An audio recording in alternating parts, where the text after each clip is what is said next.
In this lesson, we'll set up the preference settings. In the General panel, I will increase the second undo levels. This way, I can undo changes more times. Then, I will make sure the option to use real-world texture coordinates is turned off, as I don't use it. If you're using the previous version of 3ds Max, check it, as it's turned on by default. Next, let's go to Files panel. We will start by changing the file handling rollout. This is a very important step. When Convert File Paths to UNC is off, each path starts with the map drive letter. For example, T:/.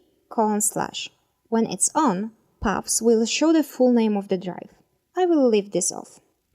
The second option converts the file paths of all newly added assets, so they are relative to the project folder. I will show you how to set up project folders later. It is a good idea to use this option when you move your projects to different computers.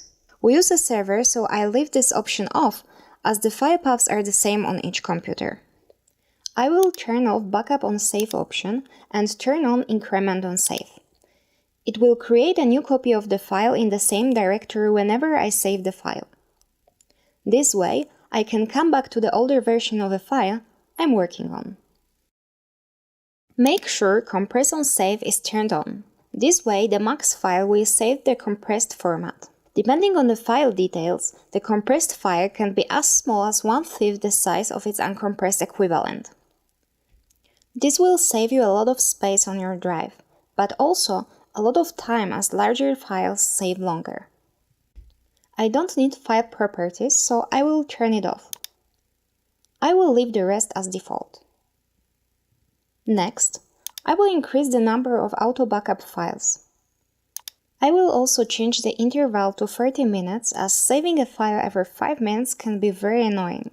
Change it at your own risk and don't blame me if you don't have a recent backup. When multiple people work on the one file, it's a good idea to rename a file name on each computer. You can use a person's name, for example. This way you'll know whose backup it is. In the viewport selection, I will turn off all the selection highlights, as I don't like this effect. That's everything that I wanted to change inside the preference settings. See you in the next lesson.